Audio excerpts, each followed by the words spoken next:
ఓం నమో నారాయణాయ. హిందూ ధర్మం తెలుగు ప్రేక్షకులకు స్వాగతం. విష్ణు సహస్రనామ పారాయణ శిక్షణలో భాగంగా మనం విజయవంతంగా రెండవ శ్లోకంలోకి అడుగు పెడుతున్నాం. ఈ శ్లోకంలో భగవంతుని అద్భుతమైన మరో 8 నామాలను మనం నేర్చుకోబోతున్నాం. పదం: భూతాత్మ, పరమాత్మ చ ముక్తానాం పరమాగతి, అవ్యయః పురుషః సాక్షి క్షేత్రజ్ఞః అక్షరః ఏవ చ. పాదం: భూతాత్మా పరమాత్మ చ ముక్తానాం పరమాగతిః, అవ్యయః పురుషః సాక్షి క్షేత్రజ్ఞోऽక్షర ఏవ చ. భూతాత్మా పరమాత్మ చ ముక్తానాం పరమాగతిః, అవ్యయః పురుషః సాక్షి క్షేత్రజ్ఞోऽక్షర ఏవ చ.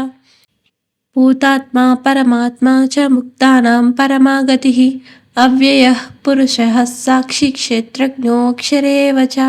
ఇప్పుడు శ్లోకంలోని నామాల విశిష్టతను తెలుసుకుందాం. భూతాత్మ అత్యంత పరిశుద్ధమైన ఆత్మస్వరూపుడు. ఆయనను ధ్యానిస్తే మన మనస్సు కూడా పవిత్రమవుతుంది. పరమాత్మ జీవాత్మలకు అతీతమైన వాడు, సర్వశ్రేష్ఠుడైన పరమాత్మ. ముక్తానాం పరమాగతి సంసార బంధాల నుండి విముక్తి పొందిన ముక్తులకు ఆయనే పరమగమ్యం. అవ్యయః నాశనం లేనివాడు, ఎప్పటికీ తరిగిపోని వైభవం కలిగినవాడు.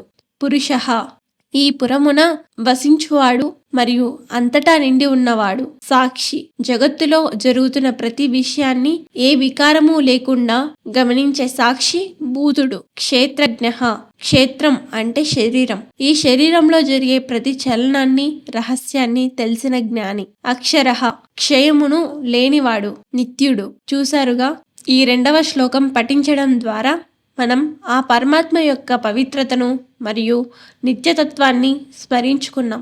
ఈ శిక్షణ మీకు నచ్చినట్లయితే వీడియోను లైక్ చేయండి.